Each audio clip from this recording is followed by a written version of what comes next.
to find some good ones, it's like hard to find good ones. Like we're like, especially we had a hard time finding them, especially up in the Midwest. So Even the companies are out. Like we went through Penske, and it took Penske 2 months to get us a truck. so you're looking to get into the box truck industry? Correct. Well, we're already in the box truck industry, but we need more. Okay, so you're running box trucks for Amazon. Right. Oh, I thought you were running tractor trailers. Okay. No. I was confused. No. Okay, so you're running your own box trucks. Right. And what is that? I guess in Raleigh, what are the box trucks on average? What are they grossing? Like 5,000 a week? Yeah. Anywhere between 3,000 to 5,000 a week, depending on who you're carrying for. But I'm saying for Amazon, you're carrying for Amazon. So are you? Is it no touch? Well, we're not in Amazon yet. We're not in Raleigh yet. Is what I'm telling you. We're in Arizona right now. Okay. We have trucks in Arizona. I'm looking for trucks in Raleigh currently. Gotcha. I'm in Raleigh. My partner is in Arizona. Gotcha. Mm-hmm. So the Amazon run that you're doing in Raleigh. No, we're not doing any Amazon runs in Raleigh. Mm-hmm. Okay. So you're doing the Amazon run in Arizona. And is that and that's a box truck run? That's a what? Yes, box truck. We're only dealing in box trucks right now. So yes. Okay. So all right. So well,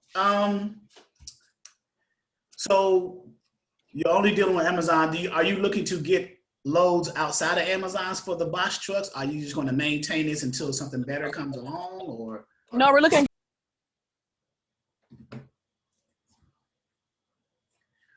I lost you there for a minute.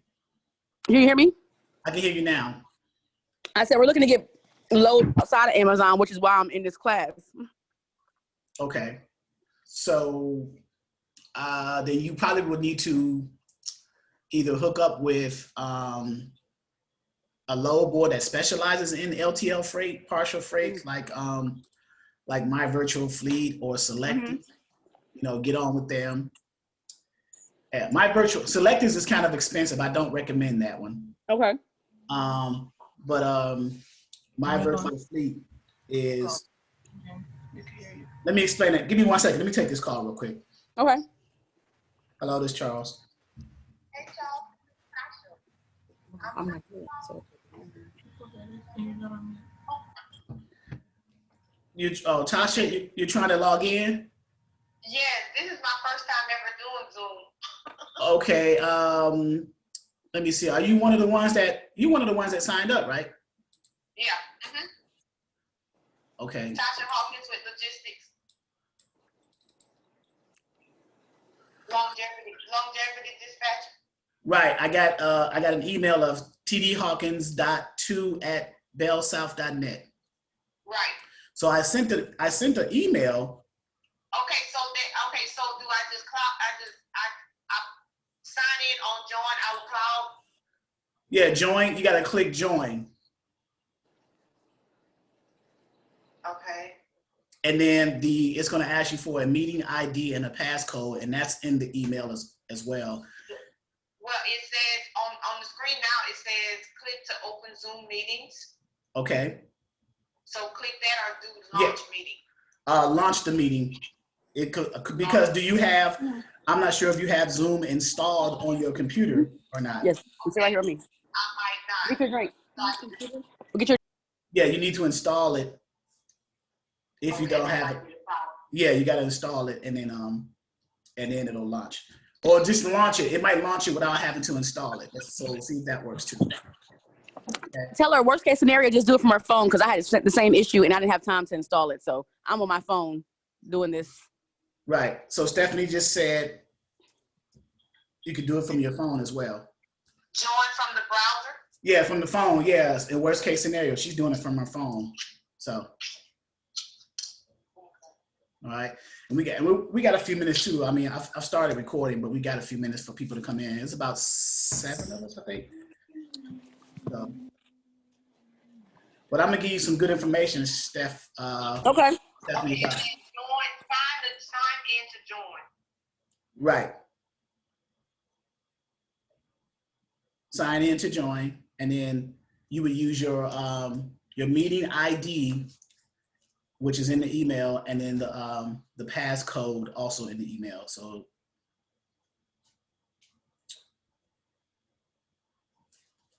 Everything's going wrong today. that's okay. I've been telling the devil he a lie all day. All morning. That devil, he constantly lying, ain't he? I'll tell you. Okay, just keep on going, but if you go back to sign in, then it says my email, and then it says like something totally crazy. Okay, so you say do it from my phone, so I'll just do it. Yeah, so hang up and try it from your phone, and then So I download Zoom. right. I have Zoom on my phone, so maybe that's Right. So you have to have the application either installed on your computer or on your phone in order for it to for us to sync back and forth. So if on your computer, open up your Chrome browser, Internet Explorer, whatever you're using, Microsoft Edge, Safari if you're using Apple, and go to a search bar like Google and type in Zoom, and then install that on your machine. Once you do that, then you can go to join a meeting. So Zoom apps or Zoom meetings? Zoom meetings on your computer. Right. Yeah, Zoom meetings, yep.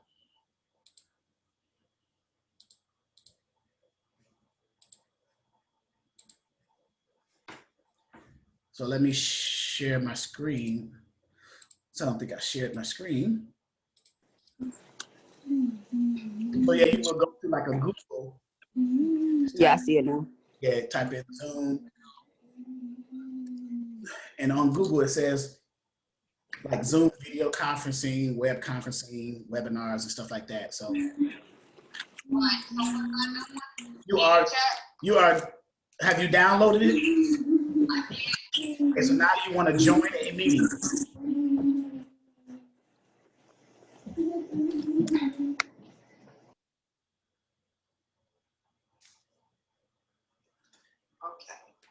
Okay. Join. Right, and then in the email that I sent you, there is a meeting ID and a passcode to join. Okay. Got it? Got it. All righty, I'll see you. All right, so I'll wait for Tasha to come through as well. All right. All right, so I got now, is it Darcy? I'm pronouncing that correctly? Yeah, start singing. Darcy. Tribble. And I'm gonna say Stephania. Yes. Yep, Stephania. And then coming over soon will be Tasha. She's coming over soon. That's a name to easily remember because that's my wife's name. Can't get in trouble there. Does your wife help you with your business? I'm gonna gradually work her into it if she wants to, but she doesn't. I mean, she might do the accounting and she helps me spend the money, I guess. But dispatching company? I'm sorry. Do you have a dispatching company, or is this just? I'm bringing back my dispatching company because a lot of people have been asking me about that, which would be a better teaching tool. So while I'm dispatching, I could be recording, literally showing people the whole process in real time. So it'll be right. an even more attractive leverage tool for the actual online course. Absolutely. But I mean, I still call in the online course. I still call brokers live. I call carriers live, so you guys can. Oh wow! So you can hear the conversation, the jargon, because I want you guys to get familiar. Because my philosophy is, what better way to teach you than to literally show you what it is you'll be doing yourself, right? So do you have trucks? I had trucks. I just got carriers. I just got clients who have trucks now, like that I dispatch for. But no, I don't have. I'm actually thinking about getting a box truck myself and putting someone in it, because in this area, we have IKEA, we have what is that? We have Mattress Firm. Now some of these Bed Bath and Beyond. Bed Bath and Beyond, exactly. And some of these things are some of this is touch freight with the box trucks. You got to have a lift gate, but you can charge for these extra services. These access. So when you get a box truck, you want to be aware of the it's called accessorial costs. So you can have no touch freight loads, but you can also have certain types of touch freight loads. Delivery service types. You can have white glove deliveries, basic deliveries, premier, deluxe, and the category of those deliveries determine the extra cost you want to add on top of your flat rate that you charge to begin with. Oh, got you. So let me ask you one more question about this whole situation. Whenever we get off, the dispatching class is over, do you know where you can refer me to as a list of terminology for this? I have all that in my in my ongoing course. See, this is just what's that called? This is just a seminar for you guys. So this is a seminar for people who are not members of my ongoing training, right? Oh, I didn't know you had one. So if after the seminar that you paid the $99 for, you want to enroll in the ongoing training, what you pay for the seminar gets rolled into or deducted from the cost of the ongoing. Oh yeah, training. I definitely want to look into that. Yeah. So I think I sent you I don't think it had the box truck terms in the ebook in the glossary that I sent you guys. I think I sent 3 ebooks, a glossary, and then the dispatcher starter kit. Wait, finish up. Yeah. Right. So the glossary didn't have the LTL terms in it. So, but LTL terms. LTL means less than truckload. You're gonna hear those terms. LTL, partials. Those mean the same thing. You got a full truckload, you have partial truckloads, and then you have less than truckloads. Got you. It depends on the size of the truck too. Like if it's a tractor trailer, which is usually 53 feet, as opposed to a box truck, the most a box truck goes up to is 26 feet.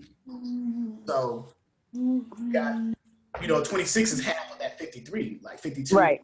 So half you can do a half tractor trailer. You could put that load into a box truck and haul the same. It depends on what the freight is. So you can look on load boards as if you were looking for regular tractor truck loads, but you can condense the length to meet the specifications of a box truck.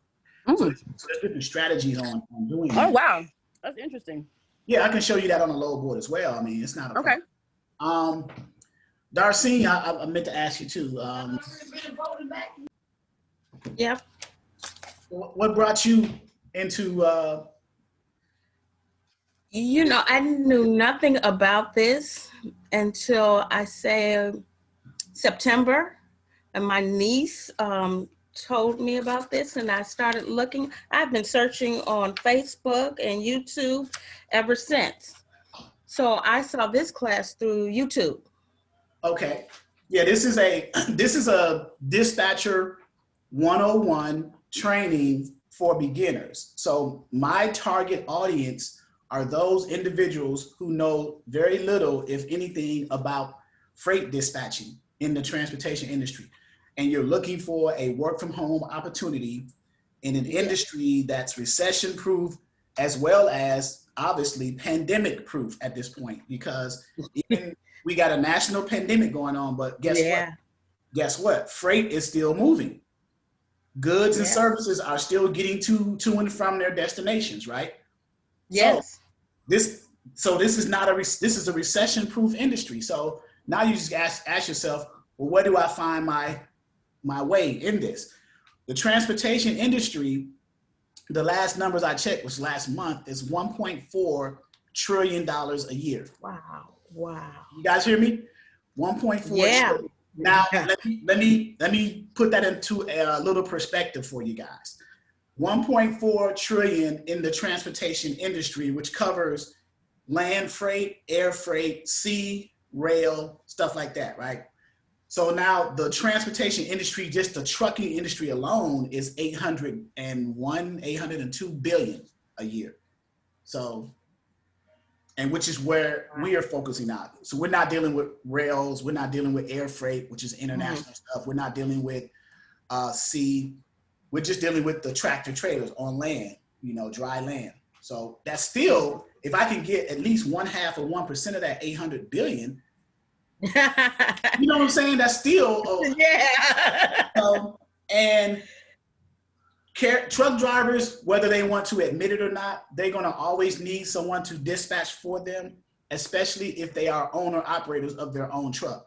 Now, if they are a trucking company, if they work for a trucking company, then the company has what's called internal dispatchers. If they are owner operators that are leased onto the authority of a trucking company, maybe or maybe not, the trucking company will allow the leased on owner operators to find their own dispatchers or find their own freight, as long as they pay for the charge of leasing on for them. But if they're an owner operator, irregardless of the trucking company, they're going to need someone to keep them running, because some carriers think they can do it by themselves. And for the most part, they can. But if you're under a load and you're trying to get to your destination for this load, you don't have time to look for your next load. You're too busy driving. You're too busy focusing on the road. So, and you need someone to manage that process for you. The carrier packets, filling out the carrier packets. Now, I sent you guys a starter kit in the email. So one of the first things as a dispatcher that you will need, of course, is to find a carrier, right? To say, hey, I want you to dispatch. I'm a carrier. I'm ABC Trucking. I want Stephania to be my dispatcher. Okay, well, here's our dispatcher agreement. That's one of the things that I sent you, right? Here's our dispatcher agreement. Let me go to forms and documents. And I'm logging into the back office portal of the ongoing training platform. So if you are a member of this, you have access to this.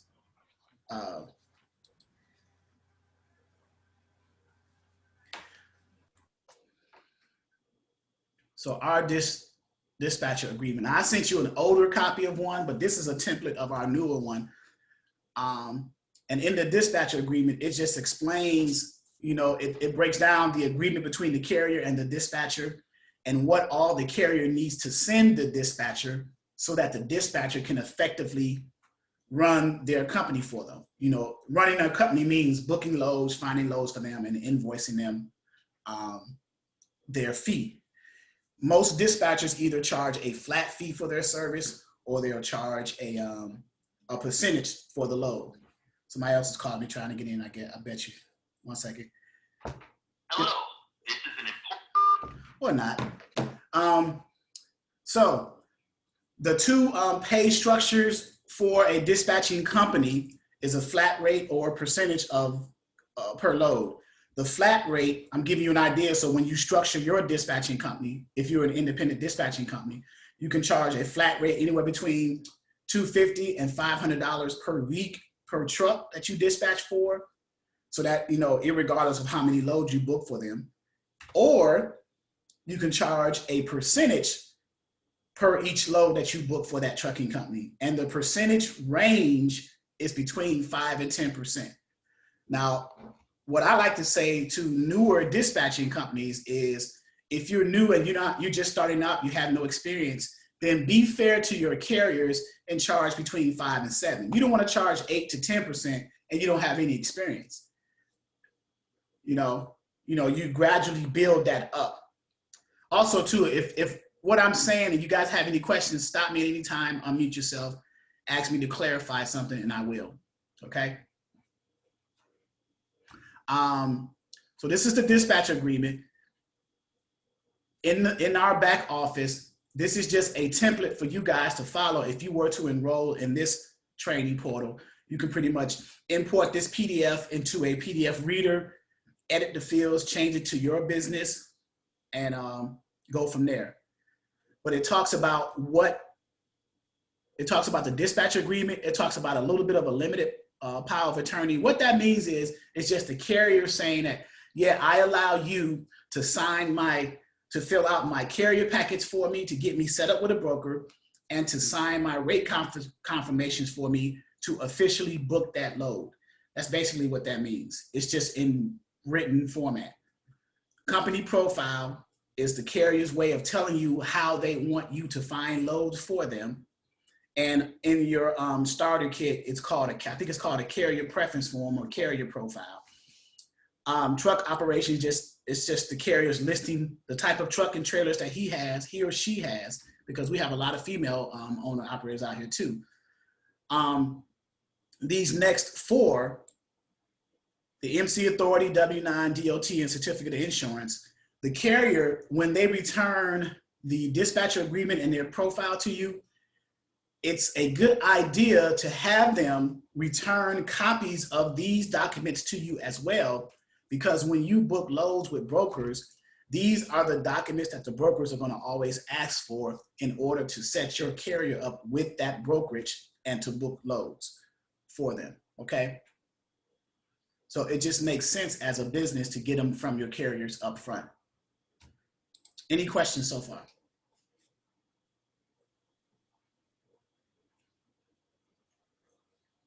And you can either type them in the chat or unmute yourself.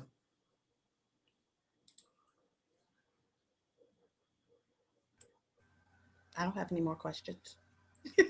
Okay, so you follow along so far. Okay, so the next, so let's say we got a dispatcher agreement and a profile. Well, before we even get into the dispatcher agreement and profile,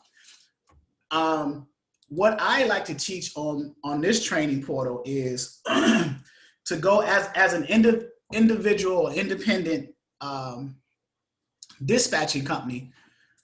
Why not make your job easier by targeting or going after those equipment type carriers that move the freight out here on the roads the most, right? And those are the 53-foot dry van equipment type, 53-foot reefers or refrigerated trailers, and then the 48 to 53-foot flatbeds.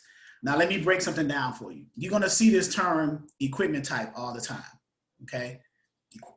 You know, when you're talking to a broker, they're going to say, well, what's your equipment type? Or when you're talking to the carrier, you're going to ask them, okay, I see you got this equipment type. I can find you loads in this area, you know, for this amount.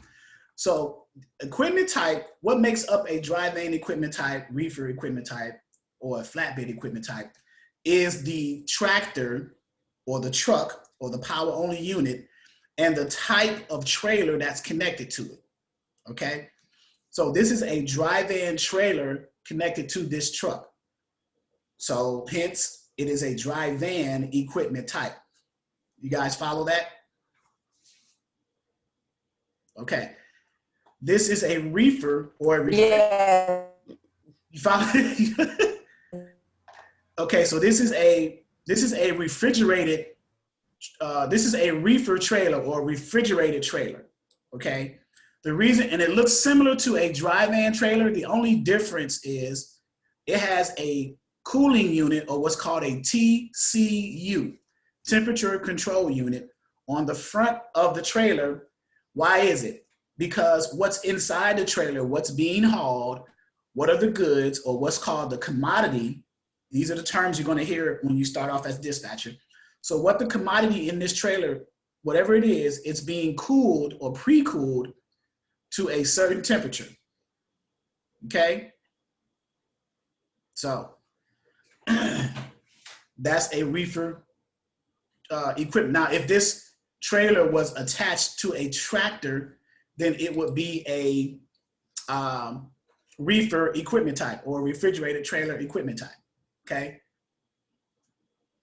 And then the next one is a flatbed. This is a flatbed trailer connected to a truck, power only unit, or a tractor. So this is a flatbed equipment type. Okay, so you guys, I just want to make sure you follow that basic understanding of what makes up the equipment types.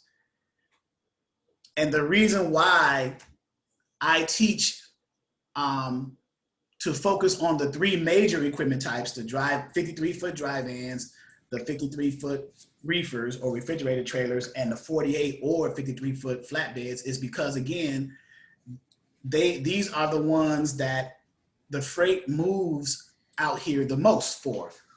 Now you got straight trucks, box trucks, you have hot shots, sprinter vans, cargo vans. I'm not excluding those from your dispatching goals. All I'm saying is make your life easier starting out by targeting the equipment types that you can find loads for on these load boards quicker. That's all I'm saying.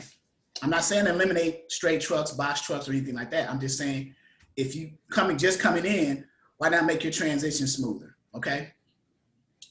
Any questions on that? Hey, welcome, Tasha. Hey, y'all. I don't no question for I was me. about to cry, y'all. I promise I was about to cry. No, you good. You good. And for those of you who would have missed, I got a list of who signed up for this seminar. If you would have missed it, I would have emailed you the recording because this is recorded, so you wouldn't have missed out.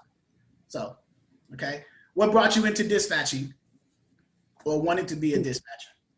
Well, I'm 49 and ready to try to retire, but trying to come home. And I've had an Italian ice business, but of course now with COVID, you know, I'm having to reset and reload. So it's like, okay, I got to get into something that's, you know, that involves teaching and empowerment, but at the same time, I want to also do something that's going to make money and that's essential.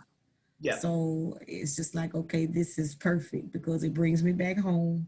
At the same time, you can make good money, and I love teaching. So that's what's up. Okay. So and you're in an industry that it doesn't seem to be going anywhere because, you know, even Exactly. in, COVID, economy shifting, freight is still, things are still moving back and forth between shippers and receivers, and goods and services are still moving. So this is an industry that's recession proof. So where we were talking about the dispatcher agreement. I think, did you receive? I got everything. Yeah, Okay. I did. I didn't get a chance to print everything off because I work overnight, of course, and I just got in at 7. Okay. And so yeah, and all my coworkers wanted gumbo and all that stuff. It's like, oh my God, this is not a good day to do that, guys. But anyway, I'm here. Okay. Thank God. So we touched up on the dispatcher agreement and profile. That's, we touched up on the equipment types. Mm-hmm. So if you go after a carrier, a truck driver, an owner operator, those terms are synonymous. You want to go after the ones whose equipment types fall within these 3 categories starting out. I don't want to say exclusively, but starting out, because I want to make your transition easier, right? Right.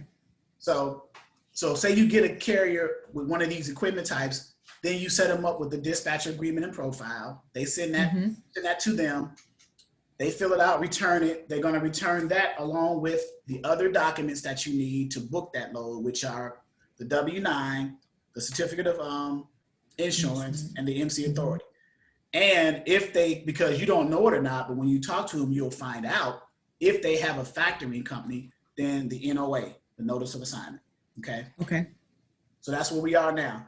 Now, the different methods that you can use to get a carrier, of course, the number one method, in my opinion, I could be wrong, but if you have a truck stop within your residence, within, let's say, a 15, 20-mile radius that you can visit, pass out your business cards, flyers, or even talk to the carriers there, then I would recommend doing that because you're making eye contact with them. They see who you are. They see the sincerity in your voice and the service that you can provide. You pretty much are selling yourself as your business, right? So, an example of truck stops in your area, you have Flying J's, TA's, Loves, Petros. There's a host of them. So where are you located, Tasha? I'm in Memphis, Tennessee. All right, so let's do this. FedEx Stomping Ground, Amazon warehouses, lots of distribution. Truck stops near Memphis, Tennessee. I have 3 or 4 Loves. Right, so we got on I-240, I-69. So I'm in your stomping ground right now. Oh yeah. So yeah, we got I-69, I-40, I-240. So we got the Petros, we got a Jump Stop, a MAPCO, Pilots, Flying J's, so they're all over. I don't know where you are literally in this area. I'm right in the heart of it. Like, so you're like midtown, downtown? I am. I'm right. Like my house is 2 miles from 240. So either way I go, I mean, I'm right State Line Road, right here on borderline Mississippi. So okay, right on the edge of everything. Gotcha. So you can, if you're a people person, if you're comfortable with selling yourself, your dispatching company, letting them know this is what I do. I can provide loads for you. I can help you find loads. I can represent your company when I talk to the brokers, book the loads, and here is my fee. Here's either my flat fee or my percentage. I mentioned earlier before you came on, I don't think you heard me, but dispatching companies can either charge a flat rate for their service for each carrier that they dispatch for per week, or they can charge a percentage for the loads that they find. So the flat rate can be arranged between $250 to $500, or the percentage range per load can be 5 to 10%. So, okay. Yeah. So that's, I like percentages. right, because you have to see what your business model is, because you may find one carrier more loads than the next carrier. So it may be more beneficial for you to charge a percentage on the one carrier and a flat rate on the other carrier. So you can you have that luxury of alternating that, whichever works best for your company. You can have per contract. Right. You can have variable. You can have what's called a variable pricing model. In the business world, it's called a variable pricing model for your rates. So you can vary based off of the number of loads you find for a carrier, whether it be a flat rate or a percentage. That will be advantageous for because you want to make the most money possible for your service, right? Right. And I want to be fair. I want to be fair to them too. So right. Again, this is a business, right? So right. So you want to provide that fair service, and then you want to make that fair reward for that service. That fair rate. So all right. So we are there. So any questions about that so far? No questions for me. Okay, and then cold calling is number 2. Most people are fearful of cold calls because they are afraid to talk to people, and cold calling is you're calling someone for the very first time that you have no idea who they are. You don't know them, you've never met them, right? So what will you say? What's the script? What's the jargon? What's the verbiage? Things like that. How do you present yourself as a dispatcher and sell yourself, saying, okay, this is who I am. My name is Charles with ABC Dispatching. I'm calling XYZ Trucking. Trying to see if I can find loads for you, or be your dispatcher, or whatever script that you decide to do. Now we have different methods that we use to find trucks to cold call for, and we have different scripts that we present to the carriers to find loads for. But you have to build your vocabulary up and your jargon, because carriers will recognize if you don't know the terminology when you call them. And they'll see that you're inexperienced, and they'll be like, okay, well, if you can't even understand the conversation we're having, what makes you think that you can book a load for me?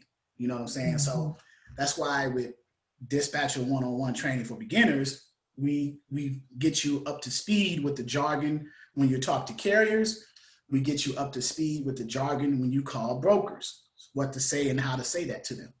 So that's number 2. And then of course you got email campaigns, you have text scripts, word of mouth, different things like that. So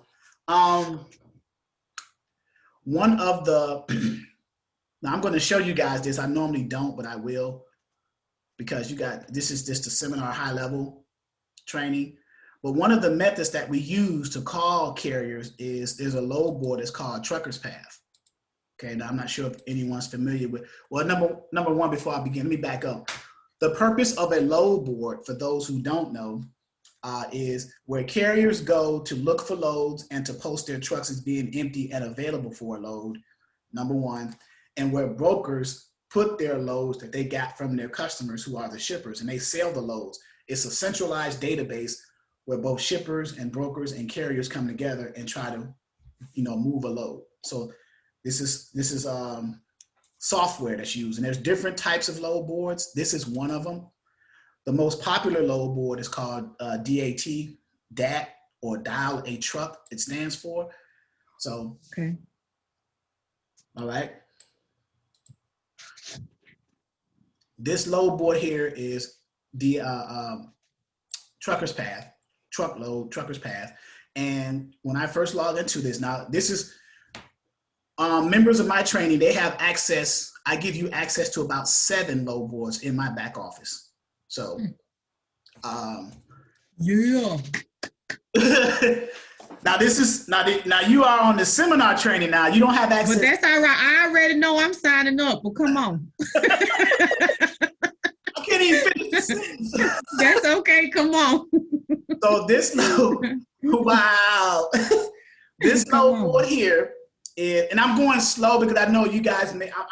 I want to keep the philosophy of the training of the seminar in the mindset of my audience being people who may not know a lot about trucking or very little. So I want to keep it basic.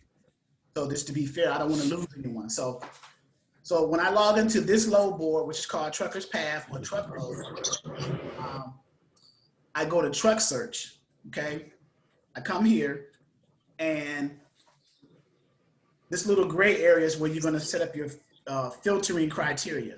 So for a pickup, I'm going to leave it selected as all states.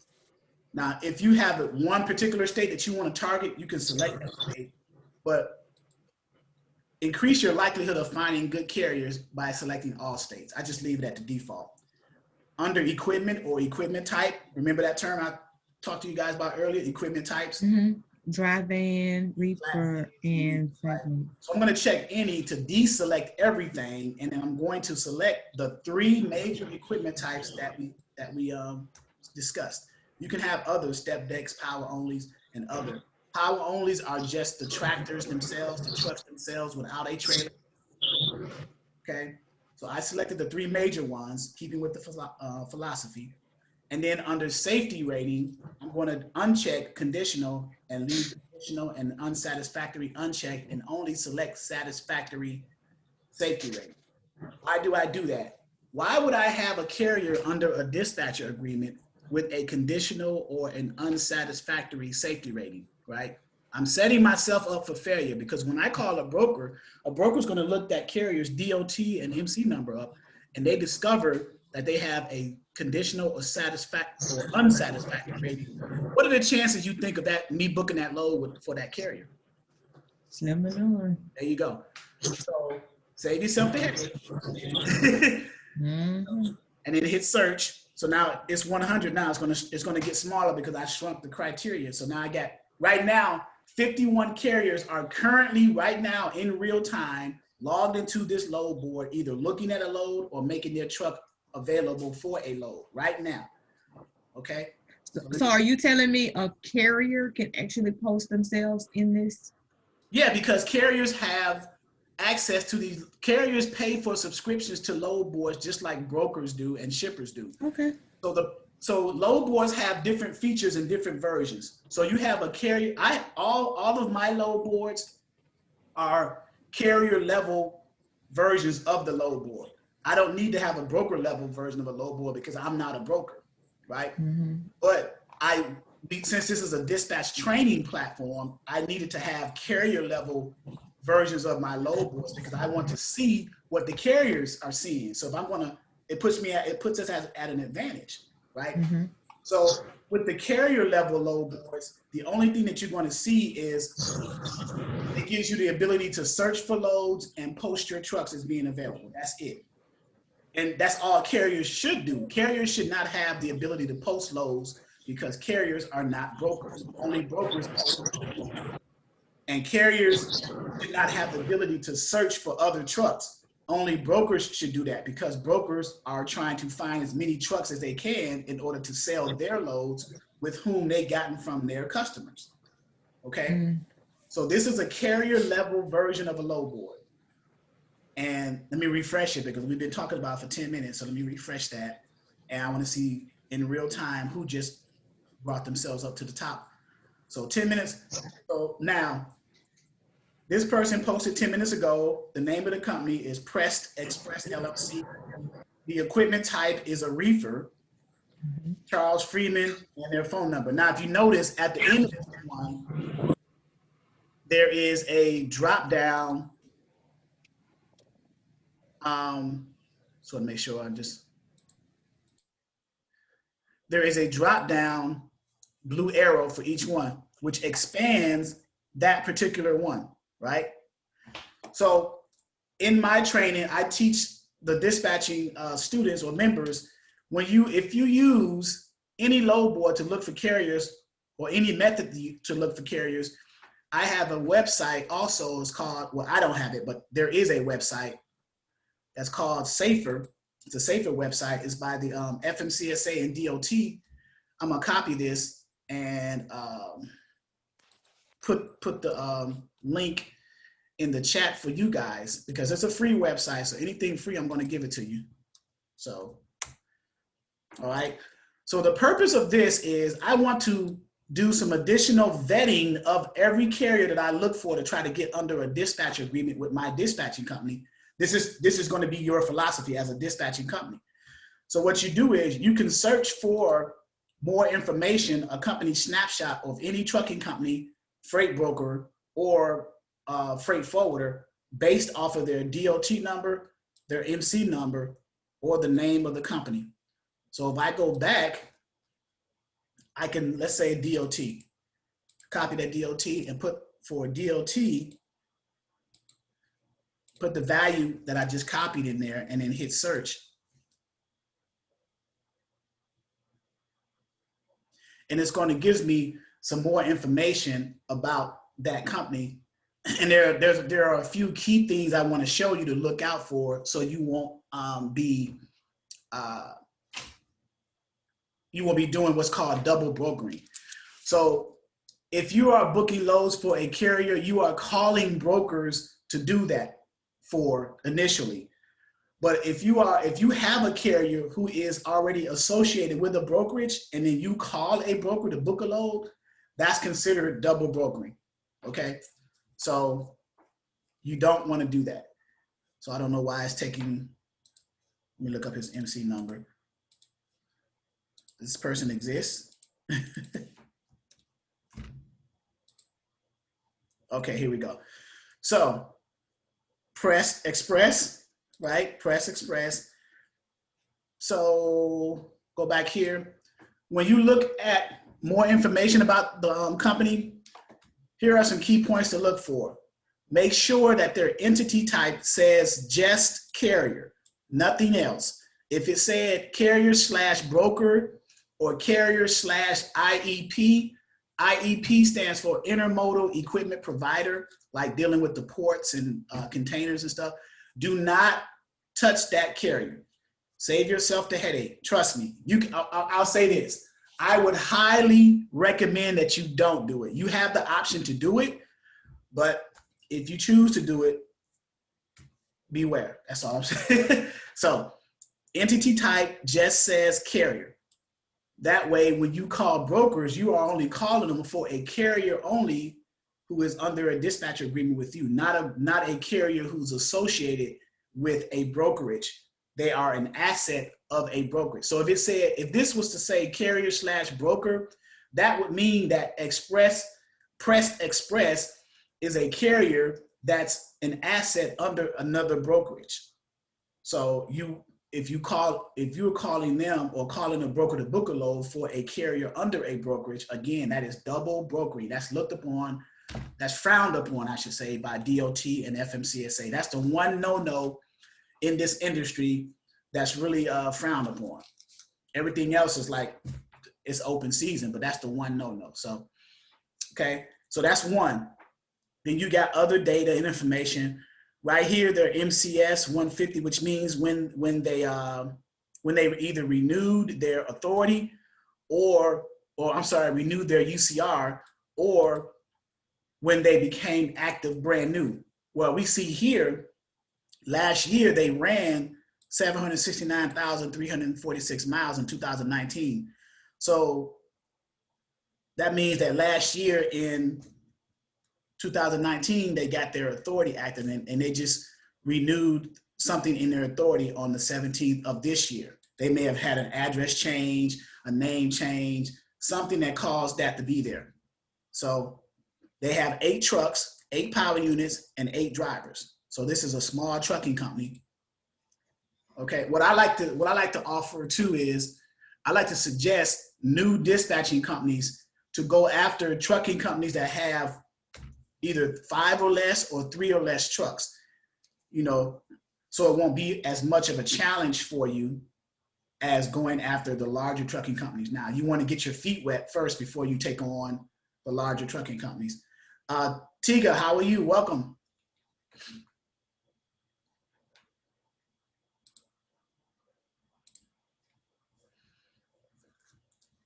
Can you hear me, Tiga? Just want to make sure she just joined us.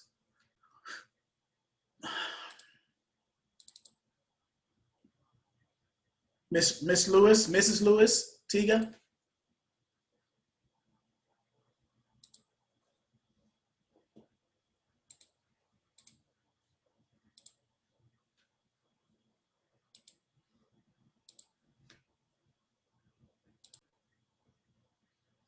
All right, I don't know if she can unmute herself or not, but.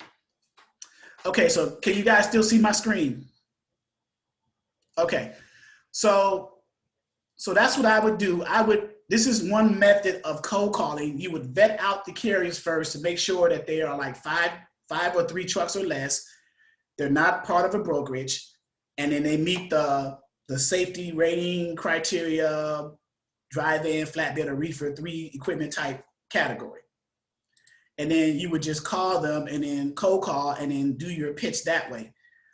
So here is Larfette Rogers, HD and Sons Trucking. So let's see what this one is too. So DOT is in Michigan. Copy the DOT. DOT stands for Department of Transportation. So you're gonna have owner operators who have MC and DOT numbers. These are unique numbers that identify those companies. And the MC number, in the case of the MC number, it is issued by the FMCSA, which is the Federal Motor Carriers Safety Administration. The DOT obviously is issued by the DOT, the Department of Transportation. Okay? You have active authority types that are either interstate or intrastate authorities. Intrastate means that they can run only within their particular state, like Tennessee, Florida, wherever you are, Virginia in my case. Interstate means that you can go outside of your state lines. You can touch all 48 states, anywhere, okay? Any questions so far? I lost Stephania. Questions? Unmute yourself. Okay. In just your state is intra? Yeah, intrastate. Yeah, intrastate within your state. Interstate is any state. Okay. Right. So intra, INTRASTATE, and then interstate, INTERSTATE. Okay. Yep. You had a question, Is the 50 states? No. Okay. I'm still waiting on Tiga to unmute herself. I see her, but I don't hear her. So, okay, so yeah. So you would, let's look up the one I just had here, the second one. As far as and we're within the second method used to try to get a carrier under a dispatcher agreement, and that's what's called cold calling. The first method was to physically visit any truck stops in the area. So here's one here. This is H&D Sons. He's fairly new. 1 truck, 1 trailer, 1,500 miles this year alone. Just got his authority active August 27th. His entity type is carrier. So he's a candidate to call, right? He just started. Mm-hmm. Yeah. And his category is a van, a dry van. I don't know if it's a box truck or not, but he's a dry van carrier. So does anybody want to call him? I don't want to put y'all on the gun. Let me call him real quick. I told you I call people. I call carriers live. I call carriers live. I call brokers live. I'm gonna wait till Tasha comes back before because she stepped away. I wasn't gonna have you call her, Tasha. I was gonna call her. Tasha got up and ran. Where Oh you no, going? my feet got cold. I had to get me some socks. Okay. All right, so let me call. Make sure. Put on speaker. Okay.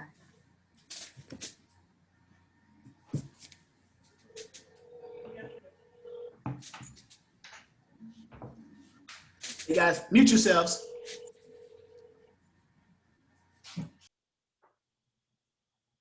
Thank you. You may not pick up. His name You is. have reached the voicemail box. So he didn't pick up.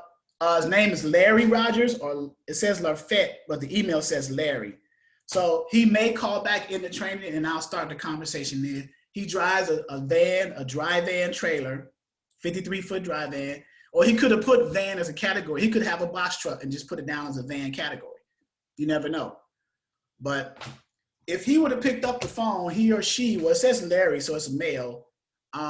I would have started the conversation of asking them, you know, are they under a load, looking for a load for their dry van? What do they like to run? How much they want per mile? Because I'm gathering data and I'm writing as I'm talking to them because I'm building my, I guess you would say, initial profile over the phone, right? Because I'm getting information. I'm asking questions like, okay, how much do you want to haul? What are you looking for? What's the least amount of cents per mile that you would take for a load? Where do you want to go in the country? Can you go outside of your state? Because he just has a DOT, right? But in Safer, he has an MC. He has a new MC authority, you know, 1120326. So he's fairly new. So he may have a challenge of finding brokers that will book loads for carriers whose authorities are 6 months or less, which is the case with him, right? But in our back office, we have resources for brokers that deal with carriers with new MC authorities, right here. Brokers who work with new MC carriers. We have that. We have a list of brokers as we book loads over and over again for carriers who just got their authority. We create a database or a little spreadsheet, put it in PDF format, and put it on our website. So if you were to enroll in this platform and you come across carriers and you sign a dispatch agreement with them and they have a new authority, you can reference the back office forms and documents and see which of those brokers work with new authorities. Look those brokers up and say, hey, I got a carrier, want to get set up with you guys. I understand you guys work with new authorities. And they say, yeah, what's his MC? Get the MC, they'll send you the carrier packet, see what kind of loads they have, and then you just start the process. So it's good that I'm trying to make my back office portal one that it'll be a one-stop shop reference. You know, you get the training and you still have materials to go and reference as well. So, all right, so we tried to call that one. So that's the process with that. So let's say we get past that process, right? We got a carrier and we got their dispatch agreement returned. We got the profile returned. We got all the documents we need for that carrier in order to book a load with a broker. Now, the next thing would be to find a load for that carrier, right? Let's say that carrier was someone in, I'm gonna pick on Tasha, Memphis, Tennessee, right? And we log out of here. So I'm gonna go to a load board, another load board, one of my load boards in the back office. I'm gonna go to 123 load board. Okay. So let's say you guys gotten past the hurdle of getting, because that's the number one hurdle, the first hurdle in forming a new dispatching company. Unless you know someone or your husband is a truck driver and you want to dispatch for them, your first challenge is going to be getting a carrier to say, yeah, I want you to be my dispatcher. Even though you're brand new, you have no experience, but I'm a brand new carrier, I have no experience either. So let's work together and grow, right? So you get past that hurdle and then you get all the documents you need from them.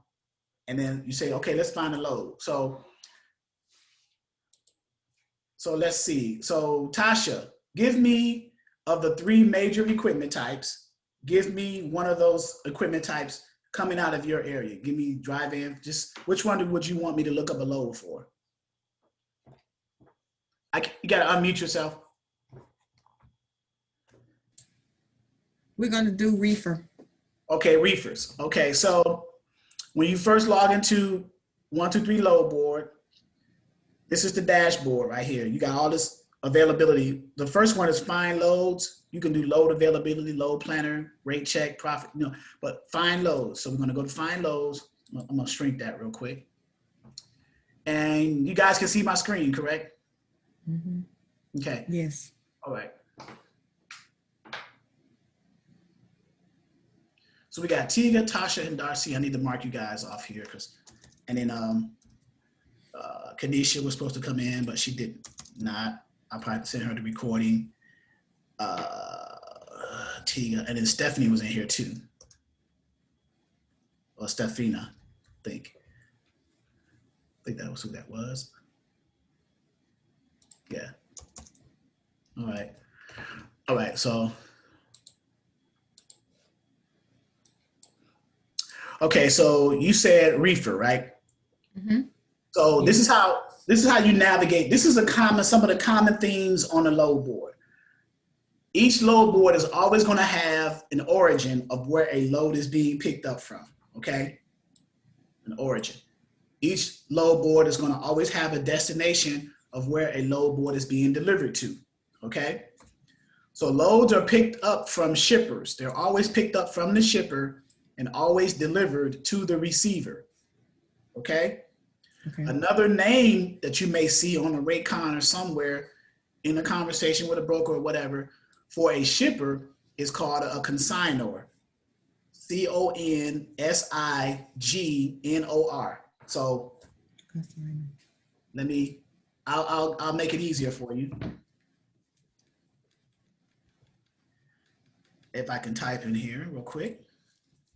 So consignor is another name for shipper, okay? Put that in the chat. Another name for the receiver or the destination is consignee. It's the same spelling, it just ends with 2 E's. So consignee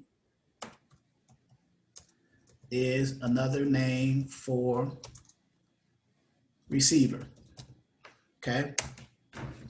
See that in the chat? Yep. All right. So we want to pick up a load for a reefer in Memphis, Tennessee, going anywhere. Let's say Tasha got a carrier under agreement, and that was a reefer guy. And he said, okay, I want at least $2.50 a mile for my reefer trailer, and I'll go anywhere. And I don't want to haul no more than 40,000 pounds. Reefers can haul up to 45,000, but this is his profile that you have to cater your load search to. Okay, so I'm just giving you a scenario to show you how to navigate on the load board when you start dispatching. Okay, are you cool with that? Got it. Okay, so Memphis, Tennessee, and I'm going to show you how to calculate your rate, add it in, and then put a new number when you negotiate the load with the broker. Okay. Okay. All right. So Memphis, Tennessee is picking up. We are within 150-mile radius, deadhead radius of that load. Okay. We could be less, we could be more. You can change that. You can say 200. You can say most carriers won't do more than 100 miles. Okay. So let's do that. 100 miles pickup. And then the destination, I'm going to say you can do a destination as either if you want to go to a specific city, you put that in there. If you want to go to a specific state or multiple states, you select the states tab. Otherwise, you just select anywhere tab. And I'm just going to say anywhere just within the United States, not Canada. Okay. You follow me so far, guys? Gotcha. I'm still waiting for Tiga to unmute herself. And then under equipment types, you set reefer. So we got equipment. Remember, you're going to see that term again, equipment type. That's why I broke it down for you guys, because even on load boards, you're going to see equipment types. You're like, what's that? Well, that's what it is. And then I'm going to leave the pickup date and everything else blank, and I'm gonna hit search. So I got 87 loads picking up anytime in Memphis, Tennessee, within a 100-mile radius, going anywhere.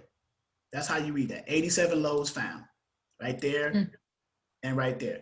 The next thing I do on this particular load board, 1, 2, 3 load board, because some loads have the rates posted right here in these spaces, some of them do not. So what I do is I click the offer link to push up the ones that are highest paying first, and then down to the, and then numerical order down, right? So you say, this load is, that looks attractive, right? $3,300 for a load, but you have to factor some other, now here's where dispatching come in. Here's where dispatching comes in at, okay? So let me see, somebody just called me, I think.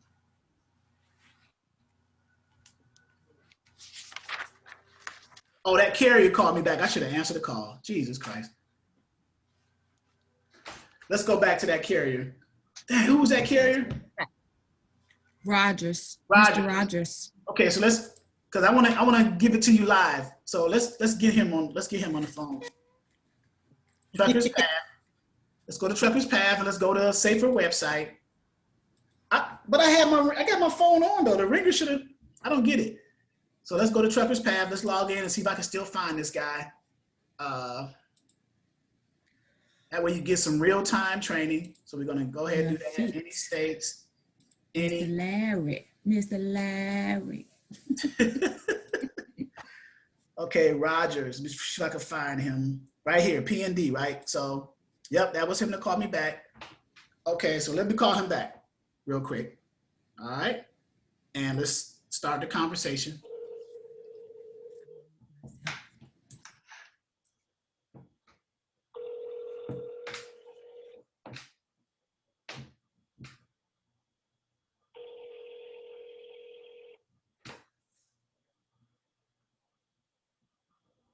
Hello? Hey, can I speak to Larry, please? Larry Rogers, please? Yeah, this is him. Hey, this is Charles with Exodus Dispatching Services. I was just calling to see if you were under a load or looking for a load for your drive-in. I saw you was on Trucker's Path. You said you're a dispatcher? Yeah, we have a large dispatching network. Yeah, and I saw you were logged in on the Trucker's Path. Do you have a 53-foot drive-in, swing door air ride? Yep. And are you under a load now, or are you looking for something?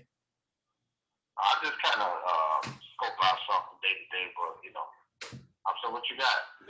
What you got going on? Well, what we usually do is we get a profile from you, and then we'll cater our load search to your profile. So I'm assuming with a 53-foot drive van, you're trying to get at least what, $2, $2.25 or better per mile. Yeah, of course, better. $3 if you can. $3. Okay. All right. Yeah. Well, the rates. Well, I've been noticing that the rates are going back up, so we can kind of push for $3. Now, how much weight do you want to push on there? Do you want to keep it under 40,000? Yeah, you said say that again. How much weight? weight? How much weight do you want? How much weight do you want to push on your trailer? I know you don't want to max out on your trailer. You want to keep it like at under 40,000. The reason why I say that, 'cause I used to be a carrier, but so I understand fuel costs and kind of crazy. And then where is there certain areas you don't want to go, like New York because of the toll? You don't want to go in the mountains because of the wear and tear on your truck, stuff like that.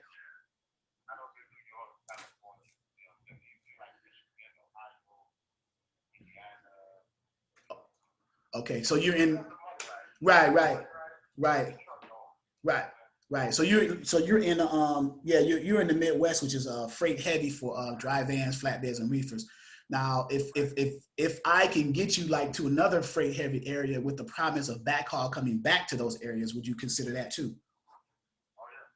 Okay, and then and your authority, I got brokers because I noticed your authority is it's kind of young, but we still have brokers that deal with MC authorities at 6 months or a year or less. So I have a database of brokers that I know that can so I got an email of Larry Rogers 18@gmail. Is that the good way to contact you?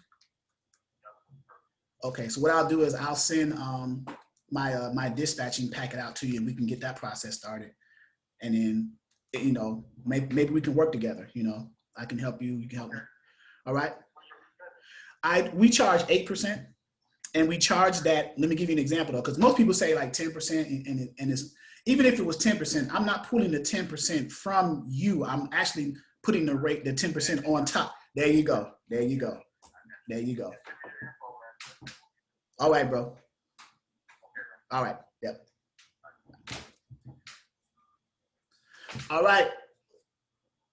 I don't even want him. I wasn't even trying to get a carrier. I was just, but the reason I wanted you guys can unmute yourselves. The reason why I wanted you guys to hear it because of it wasn't a script. This is Charles. I am a dispatcher, you know, robotic stuff. I'm actually having a conversation with him. And because I'm familiar with the terms and the jargon and the lingo, he understood that. And the reason I took him off the speaker because he said it was echoing, because I really wanted you guys to hear the conversation too, but I took him off the speaker. But he said he wanted $3 a mile. He didn't want to haul no more than 40,000 pounds so he can save on fuel. Dry vans can haul up to 45,000. He wants to stay in the Midwestern area, but I told him, I said, if I can get you down to the Southeast with a promise of getting you back with some backhaul, would you consider that? He said, yeah. He said, wherever. Yeah. He said, yeah, man, send me your information. So when you get with a carrier like that, you want to send it to them immediately. Right. While it's fresh in their head, right? And what I should have mentioned for a training tool, so you guys can hear me too, is, but he's going to know when I send the email that he needs to send all his other documents to me, right? W-9, MC, all other stuff, right? The insurance. But I just wanted you guys to hear the conversation so you guys can get an idea of, you know, how this started off. So when I called him, I said, hey man, can I speak to Larry Rogers, please? He said, yeah, this is him. How can I help you? And he wasn't really rude and everything, because sometimes, you know, some carriers have thick skin. A lot of the older school carriers who are kind of retiring, that was from the old way. Yeah, who is this? Who is this? Blah, blah, blah, blah, blah, right? But he was like, yeah, what's going on? I said, yeah, this is Charles with Exodus Dispatching Services. I'm trying to see if you are you under a load or looking for a load for your dry van? He has a 53-foot dry van. And he said, you're a dispatching service? I said, yeah, I'm a dispatching service. I'm part of a larger network. And we help carriers, you heard what I said. I just went on. Right. And then I started getting my profile information from him over the phone. I said, well, what are you looking to get per mile? I said, you got to, no, this is what I told him. I said, you got a dry van. So typically dry van is anywhere between $225 and $250 a mile or better. He said, yeah, I'd like to get 3. So I put 3 down. Then I said, okay, well, the rates are starting to come back up, you know, in that area anyway. So it may be a possibility that you could get a $3 a mile load. It's a slim possibility because I understand the lanes and the rates and everything. So, but I didn't want him to know that. But and then I said, how much are you looking to? How much weight you want to haul on your trailer? I said, you want to keep it under 40? You know, he said, yeah, because I know that for a dry van trailer, the max is 45,000. Keeping it under 40, like 38, 39, you're saving on fuel costs. So for him to hear that, he said, okay, this guy knows what he's talking about. He's trying to save me money. He's finding me good loads and saving me money on my fuel because he's finding me less weighted loads as well for the same rates, right? So you're going to get all this in time though, but from a basic standpoint, you just need to know how to start out the conversation with the carriers, right? Hey, this is Tasha from Tasha's Dispatching Service. Are you under a load or looking for a load for your dry van, for your flatbed, or for your reefer? Those are the 3 that you start off with. And then they're going to assume that you are a broker because most brokers ask that question like that. That's why you say, hey, this is Charles, or this is Darcine, or this is Tiga, or this is Tasha with XYZ Dispatching Services or Dispatching Company or LLC or whatever. So you made that known even though it went past that person and they still thought that you were a broker. You say, no, I'm a dispatching service and this is what I do. This is the services I provide. Boom, boom, boom, boom, boom, and boom. You see? So now what I would do next now, I'm going to open up my email. I might as well send him a link to my website to get to him quicker, but I'm going to open it up and send it to him in the raw format that what you guys may start off with, because you may not have a uploadable link on your website. You may not even have a website yet for your business, right? So this is the raw way to do it. So well, it's good that you guys got a chance to actually hear a conversation, or a little bit of a conversation with a That was great. carrier. I think he felt comfortable with you because you was more personable with him, in a sense, right? You came like out of dispatcher mode and went brother mode. Right. Because you let him know, well, and then you put yourself in his shoes also, in saying that, you know, I used to be a carrier also. So I'm trying to save you, you know, when you brought up about the fuel and the load and the weight of the load. And so when people, I really feel to believe when people know you're trying to be on their team, you know, because he's like, oh, you're a dispatcher, you know, so I could feel the pullback from him in a sense. And then when you went, you know, like relaxed with him, then he's like, okay, yeah, he felt a little bit more comfortable with it. So that was good. Yeah. Okay. And so for those of you who are not carriers, then you would have to think of other ice-breaking strategies to use, right? What else? You know, hey, how's the weather? Those Giants are doing good. You know, something, right? Yeah. But go Cowboys. Yeah, you know what I'm saying? So, but because and you can get that, you'll see where that person lives. You say, oh yeah, man, and he was in Michigan. So I say, oh man, those Lions are doing good this year, man. They your team, and then you can, you know, oh man, they terrible, man. I don't know what you're talking about, and then you can go from there. So. Let me see, dispatcher agreements, Exodus package. So I'm going to send him my PDF. So I sent him the dispatcher agreement, which is right here. Let me show you on my screen. Like with him, would it have really been a good idea to start talking paperwork kind of stuff? I mean, wouldn't what you just did would have been a good enough intro in a sense, and then now you're sending him the email and saying, okay, now I'm throwing it back on him to now see what he gonna do. Well, no, you want to break the ice, present who you are, because you only got so much time to impress. Just like on the broker side, when you're calling shippers, you got only like 30 seconds, but on the carrier, on the dispatching side with carriers, you got a little bit more time because it's not as much pressure.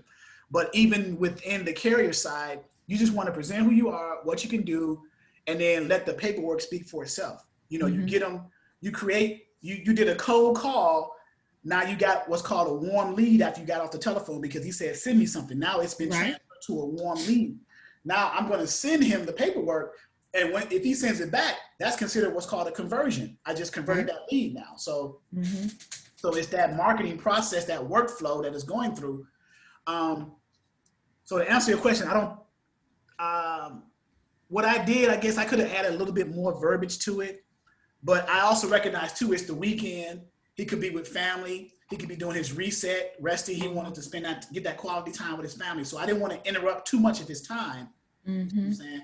And I still wanted to be that problem solver. I said, are you under a load or looking for a load? He said, yeah, well, I kind of got something, but what do you got? So he's open to, you know, you see what I'm saying? So you got to pick up on these little hints as you progress in the conversation. So what I'm doing right here, I'm going to send him this dispatcher agreement, this one here, and it's going to have everything that I need for him to send back. And it's broken down, you know. It's more like a dispatching packet. It's almost like a carrier packet for a broker. Here's that limited liability thing where the carrier is saying, I'm giving you permission to represent me when you fill out the carrier packet and when you sign the rate confirmation. And then his owner operator, his profile, where he lives, what he drives, how many do he have, what states did he go to, he'll circle those, the dispatching service. If he has a factoring company, put that in there, his insurance information, put that in there, and then whoever the drivers of his truck, that's his truck form, truck number, trailer number, the type of trailer, the weight, the driver's cell number, and first and last name, and that's pretty much it. So it's pretty extensive, but it has all the data. You want to give yourself as much information for your dispatching company from a carrier as you need. So the less you have to call that carrier, the better. So why not give him all the information they need to provide back to you the first time? You see what I'm saying? That way you save time. It makes your business more efficient. It saves you time. If you get everything that you feel you need, that way all you got to do now is just start finding loads for them. Yep. So I'm going to send them that in the email. I put it there. And then in the body of the email, I have, well, I'm just, you know what I'm going to do? I'm just going to say, let me put a little reference. Like, thanks for the comments. I just spoke to you. Thanks for the conversation. Please see the attached Exodus dispatching packet. Return at your convenience so we can start finding something to that effect, you know? So, is it afternoon yet? It is. Okay. Good afternoon. So this is just kind of an idea of what you guys will be doing too. So I literally want to show, you know, good afternoon. What was his name? Larry, right? Larry. Mr. Rogers. I'm coming to his neighborhood. Mr. Rogers.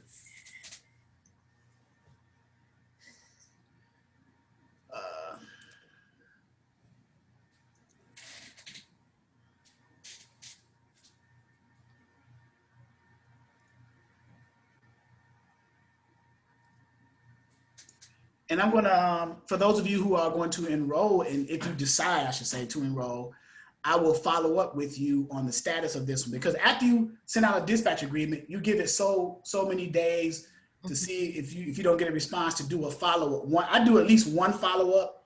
And then after that, if I don't hear from the person, I'll just move on and keep going. Because if a person really wants your service, they're going to get back to you as soon as they can, right?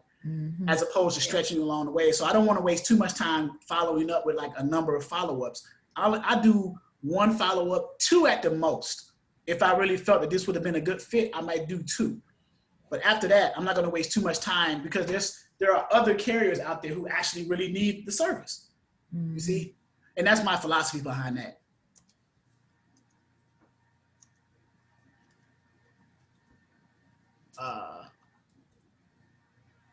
Concerning us working together. I'll make sure I put this in proper. I ain't trying to sound ghetto on this email, right? Hey. Like, yo, Larry, I'm good talking to you, homeboy. Hey, Yeah, little son. No. You want to be professional. Hey. Oh my God. And see, I should have. He was in Michigan. I should have asked him, because I'm from Detroit, so I could have even locked him in a little bit more. I'm from Detroit. I know some of the old neighborhoods and everything, so you know that could have been even better. That's another thing too. You see Maybe on the second phone call. Yeah, when I follow up with him, you know, I might say like 313, what up though, or something, you know. So we used to say that in Detroit back in the 80s. So this is Charles with Exodus Dispatching Service. Enjoy speaking with you today concerning us working together. Please see our attached PDF dispatch packet and return to us at your earliest convenience, I guess, right? That sounds modest, right? Not too much pushing it, right? Your earliest convenience. Look forward to working with you, something like that, you know.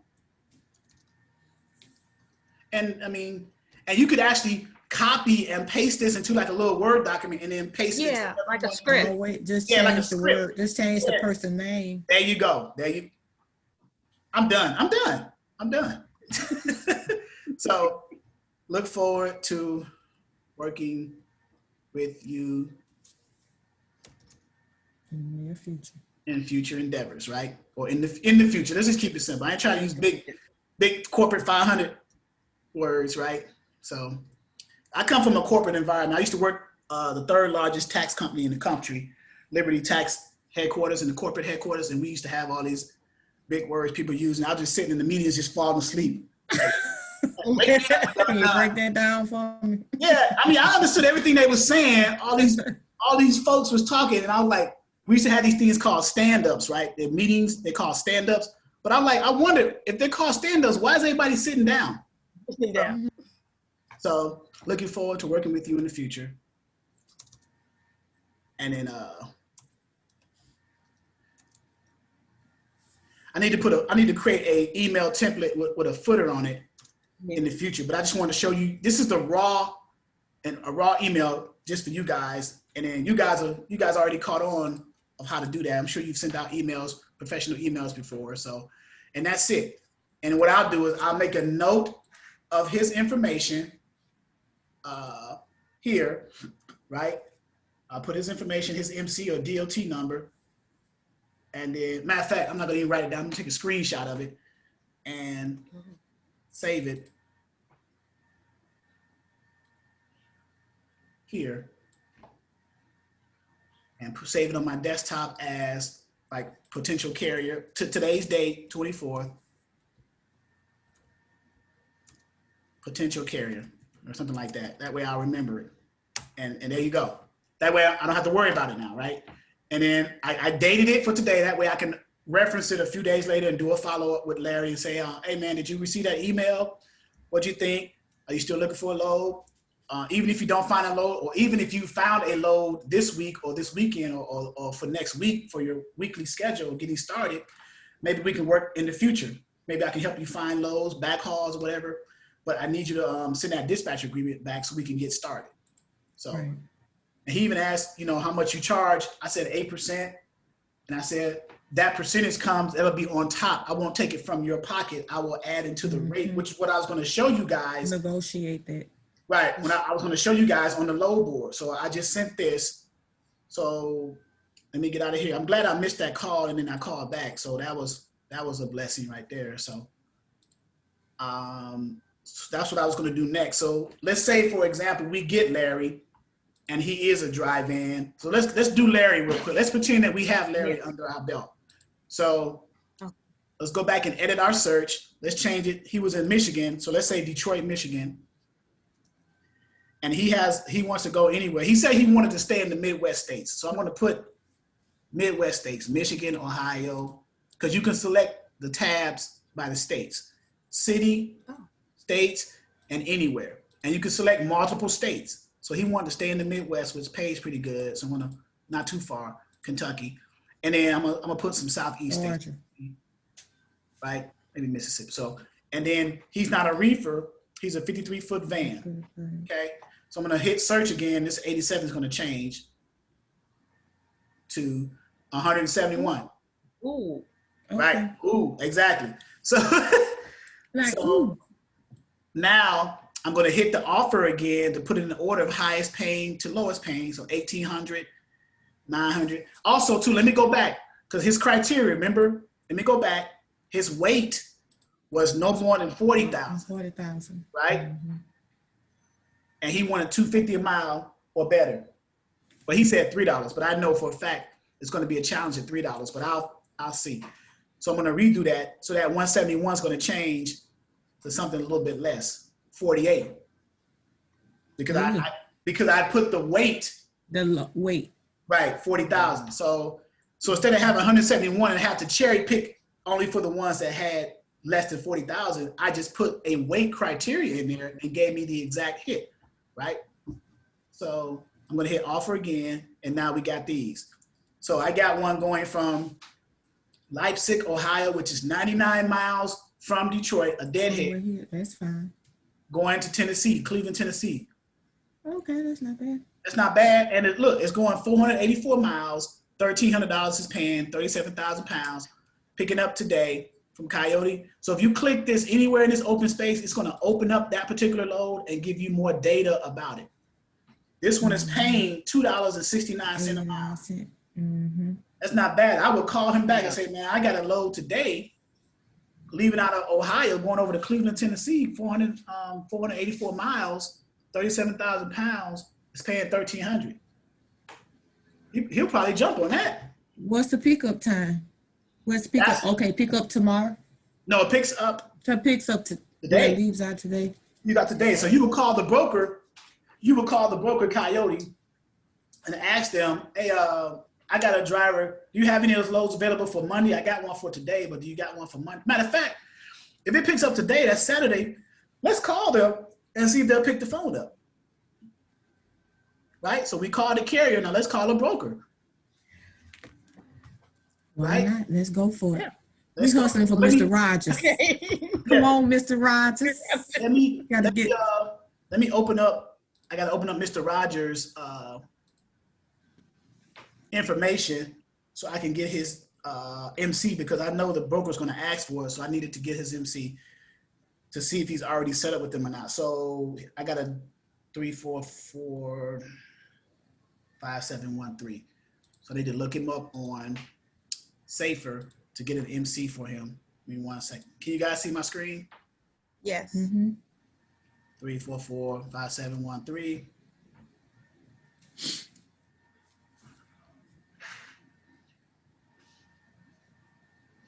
We're supposed to check MC. Yeah, 3445713. So I'm looking him up based off of DOT, but Okay. here it is right here. So he's based in Illinois. So he was currently in Michigan.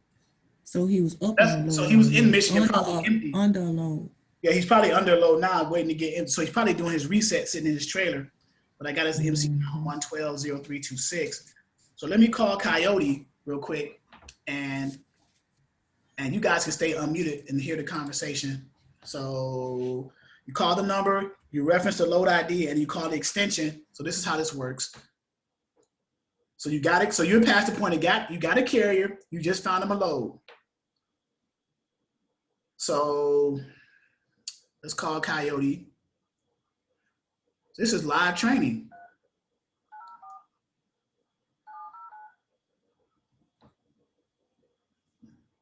Please dial the 6-digit ID listed in the posting, and a Coyote representative will be with you shortly. This is what they're referring to, the 6-digit ID listed in the posting. So I'm going to dial that 174157. Okay. Coyote. Hey, Coyote. Hey, I'm looking at a load. I don't know if it's still available today. It picks up in Ohio, goes to Cleveland, Tennessee. For today? Yeah, it said it's posted pickup day 10/24. Today's the 24th, right? Yes. So I'm not seeing anything for that lane. If you want to give me a load number, I can pull it up just to double check. Yeah, I got it. I'm not seeing anything. Okay, I got a load ID. You ready? Yeah. 2113 1070. That's right here, guys. Okay. So someone may have posted the wrong date for it, I guess, the pickup date. No, actually, it looks like this was for today. It just has already been covered. Okay, it's already been covered. So do you have anything else coming out of that area for like next week, Monday or Tuesday, or? I can take a look for you. What's your MC? 112-0326.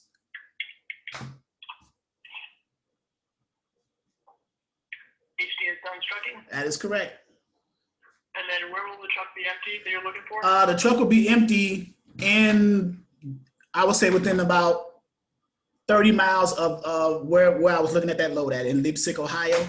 So I would say in Ohio, like the Cleveland area. Okay. Right. Okay. Let me see here. Oh yeah, who am I speaking with? Who am I speaking with, by the way? This is Joe with Coyote. Joe, how you doing, Joe? I'm doing well. How about yourself, sir? All right. I didn't realize you guys were are open on weekends now, huh? Yeah, we have rotating reps that come in on the weekends. We usually get in around 8:30 Eastern time, and then we're here until stuff is covered. Usually get out around like between 1 and 3. Okay. Usually.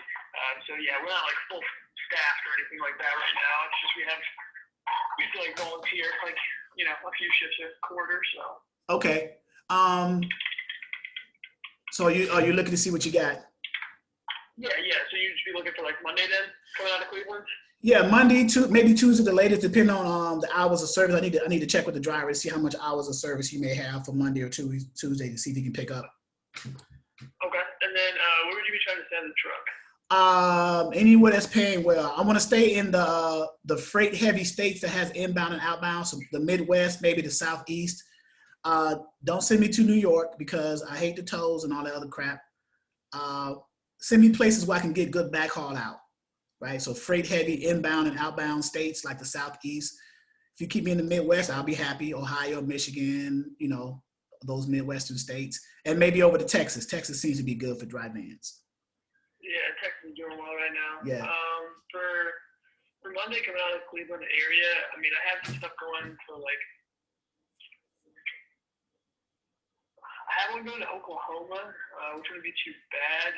Right. Yeah, I do remember tanker endorsed though. Would your driver be tanker endorsed? He has no endorsements. He's just a regular dry, Okay. just a regular dry guy, regular dry van. Understood. Yeah, I have like some stuff going to like Georgia, North Carolina, Kentucky. that's good.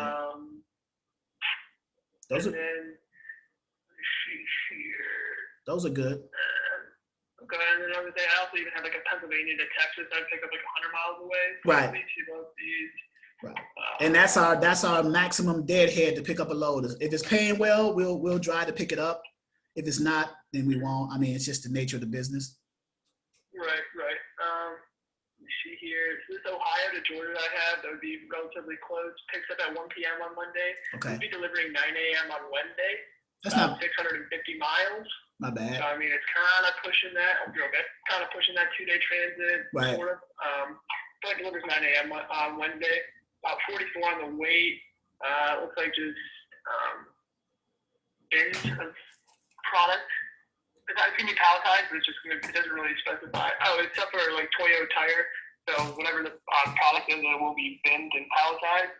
So it won't be like messy or anything. Okay. And we have it listed right now for like $13.30. Kind of a weird specific number.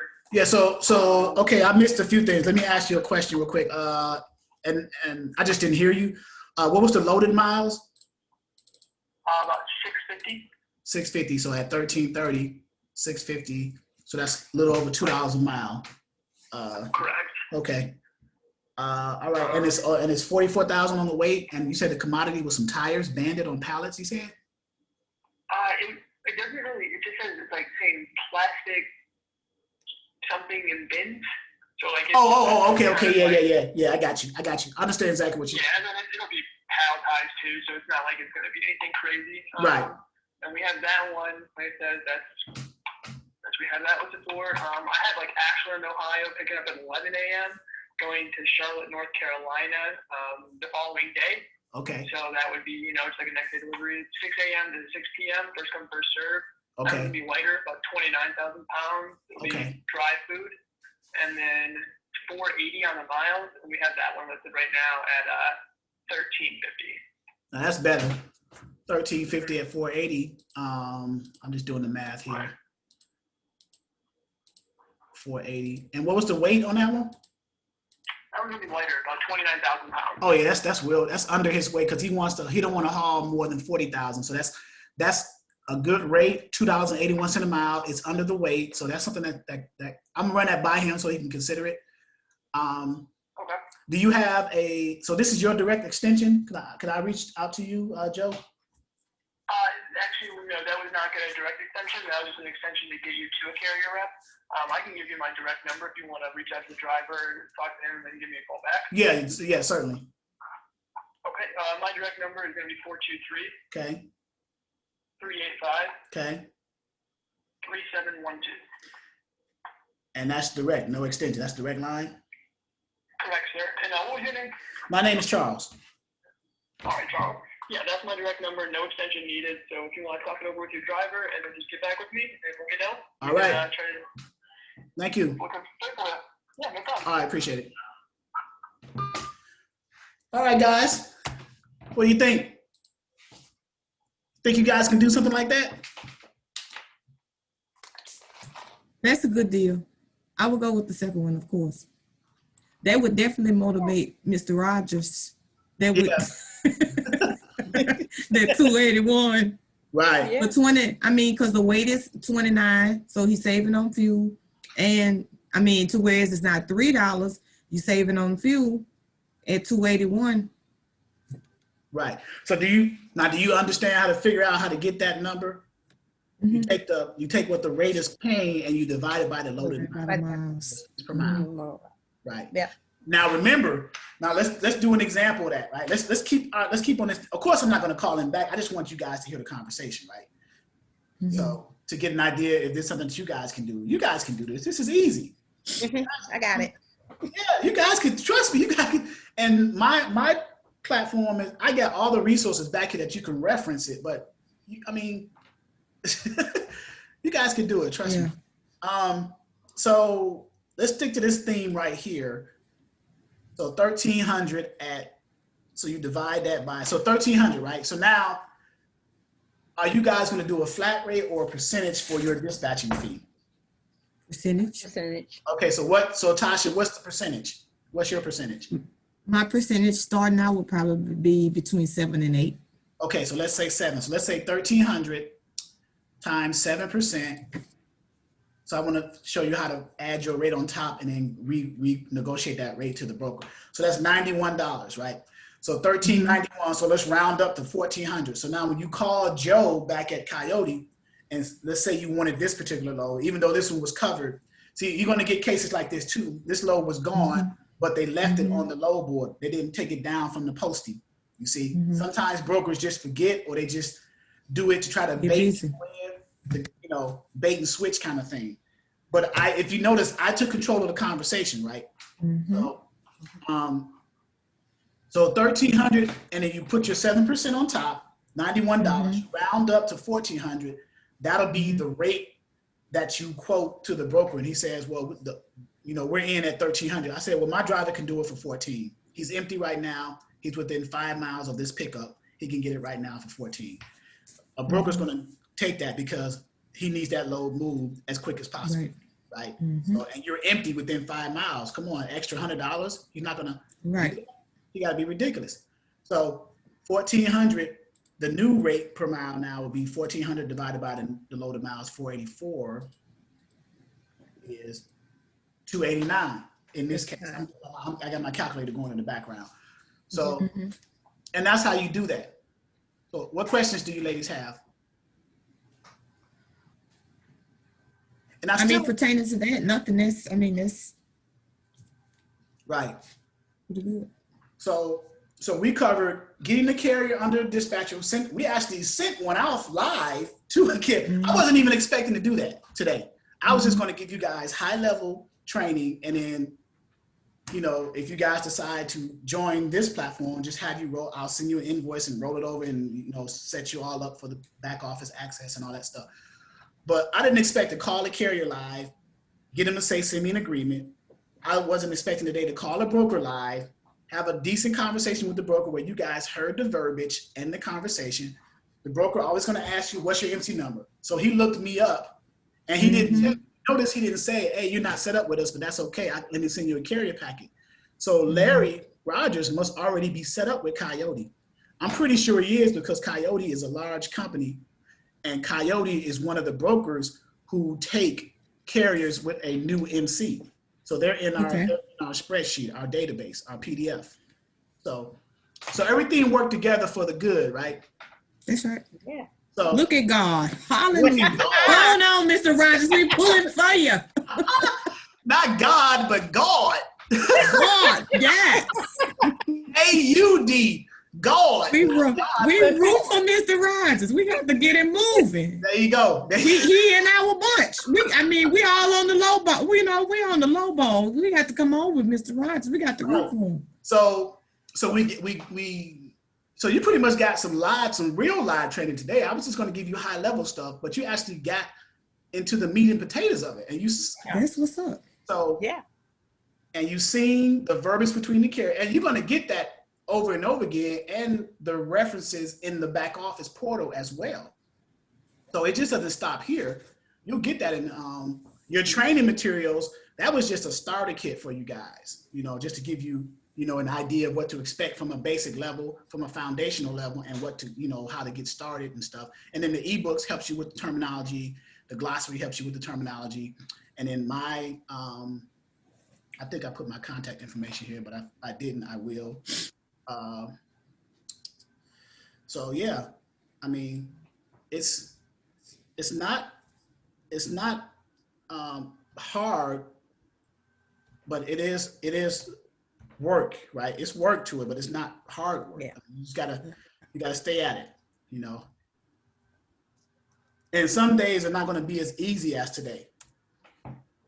You know, calling a carrier who has a new authority, who happened to be logged into Trucker's Path, having a conversation with that carrier, and he's saying, okay, yeah, send me your dispatch agreement, send me your information, and then calling the broker on the load, finding out that that load that was posted is gone. But then I took control of the conversation, saying, okay, well, what do you have available? I got my carrier in that area right now, empty. He said, where are you at? I said, in Ohio, near Cleveland. So he started looking into his system, saying, well, okay, well, I got this, I got this, I got this. This is what it's paying. So he gave me the details of each of those loads, so I can make an informed decision to tell my carrier, so he can make an informed decision as to whether to take the load or not. And that's, hey, welcome to dispatching. So could you make, if Mr. Rogers was already signed on with us as a carrier and we had an agreement in place, we would have been able to make that decision for him? I would have told the broker, I said, well, let me, just like I got off the phone with, I said, I'm gonna call my carrier back, because he gave me a good quoted load going down to Georgia for that 1350 going 400 something miles. That's a good load. That's like almost $3. So I would have called Larry back and say, hey man, I got one for you for today. Are you empty? He's not empty today. He's in Michigan right now, but I'm just saying, if he was, I would say, I got your next load going down to Georgia from Ohio. It's paying 1350. It's going 400. Now it picks up at this time, and it has to deliver at 9 a.m. on Wednesday. He'll have that there he'll have it there Tuesday, because 600 something miles, you can do that in one day in a tractor trailer. You figure you can drive 14 hours. Yeah, you can drive 14 hours, 11 hours of which straight. And if you're driving at 70 miles, 65 miles an hour, 65 times 11, that's close to 700 right there. So you do that in one day, maybe a day and a half. So you get there at 9 a.m., you should be fine. So, but yeah, you would call Larry, run it by him. You want to make sure that the carrier is okay with it. And then you call the broker back and say, yeah, we want to book that load. Then the broker's going to say, okay, if your driver says he wants that load, you call the broker back and say the carrier wants the load. One of two things is going to happen. If your carrier is already set up with Coyote, they're already in their system as being under their brokerage, then they're just going to send you the rate confirmation for you to sign and officially book the load. Number one. Number two, if your carrier is not set up with Coyote already, then they're going to send you the carrier packet first to fill out and send back all those other documents that I keep telling you guys about, MC, so they can get that and process that into their brokerage, run it by their compliance team, and then come back with an approval for your carrier, and then say, hey, okay, you're approved. Now let me send you the rate confirmation to sign. So that's how that works. So each carrier and each brokerage that you deal with, your carrier has to be set up with that brokerage first before you can book a load with them. Okay. So keep that in mind. But Mr. Rogers would need to get that paperwork back to us first for us to even have it. Right, Mr. Rogers, you don't want to book loads for a carrier without having a dispatcher agreement in place, because that protects you. Because when you invoice the carrier said, I don't got to pay you anything. What you talking about? We ain't got no agreement in place. Well, if you got that dispatch agreement, yes, you do. That's legally binding. So that's how that works. You invoice the carrier after they deliver. The carrier may or may not have a factoring company. The broker may or may not offer quick pay. So there's other little things that comes along with that. But the first step you have to get the carrier, under the dispatch agreement. And there's techniques and strategies to do that. I started showing a few of them today, but I mean, there's so many of them. You can advertise on Facebook groups. You got owner operator groups on Facebook. You can advertise your dispatching service. LinkedIn, you can set up a LinkedIn premium account. Use social media with your business to your advantage. Go to the truck stops, do the cold calls. Some people may not be good at doing cold calls, but may be good at talking to people in person. That could be your niche. Some people may be good at social media marketing. That could be your niche. But there are variations of how to get the carriers. You just got to figure out which one you're good at so you can get the carriers the quickest. Okay. All right. Sounds good. All right, lady. I think we had I think that was good. Send me my email, Charles. I'm ready. Okay, this is Tasha Hawkins. So what I'll do is I I still ain't heard from Tig. I see Tig, but I don't hear her. She's muted. I'm gonna ask. There she go. I'm here. Okay. I'm here, but I'm with my mother, so I have a mask on and everything. So that's the reason why I have. Okay. Understood. Do you have any questions? Hey, girl. Okay. Uh-oh, there she is. I put my mask on. No. Okay. Do you have any questions? Hi. How y'all doing? How you doing? Good. All right. All right. All right. So if there aren't any questions, this seminar, I'll bring this seminar to How a am I? Okay. So you guys had paid the $99 for the seminar. You got training materials. You got 3 eBooks for free. Everything. So you got. Do you believe you got value for the $99 you paid for this?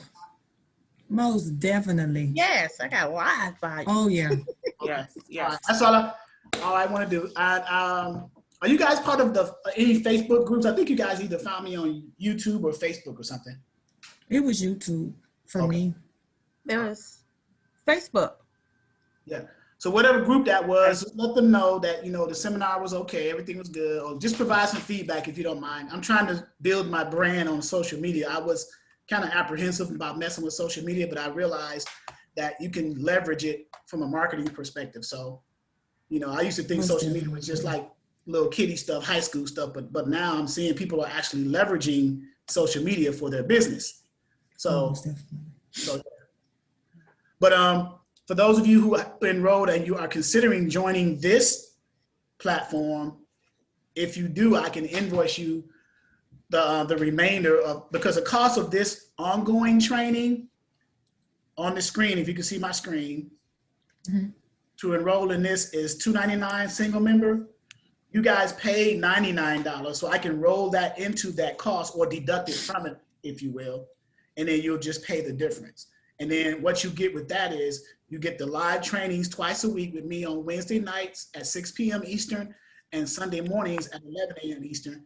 And then you get access to all this material in the back office, forms and documents, access to about 7 load boards with the trainings. So these are the load boards: Internet Truck Stop, DAT, Trucker's Edge, 1, 2, 3, Trucker's Path, Next Load, A1. Do I need to keep going? Free Freight Search. Are we going to get some sleep?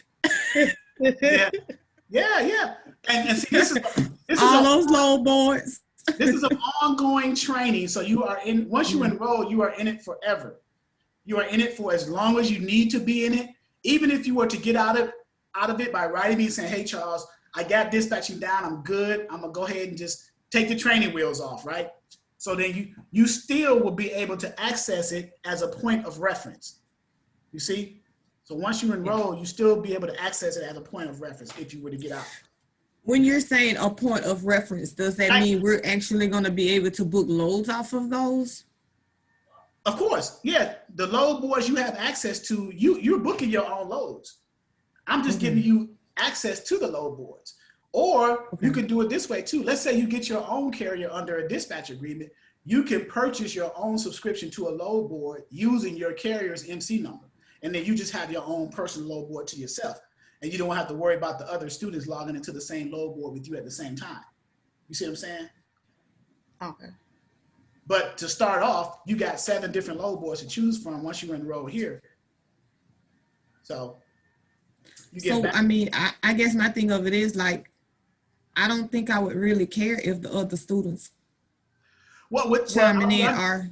Well, one load board, one of my load boards, and I'm working on it, is when one person logs in, it kicks another person out. That's one of my load boards. But the other ones do not. Like 1, 2, 3 load board, I got about 50 people logged in here right now. And we're in it right now. And we've been in this one for like what, almost 2 hours. Okay. So this is a pretty stable load board. And I train on this one the most because I like the backhaul tab feature where you can find loads coming back to the area that you went from or elsewhere. See?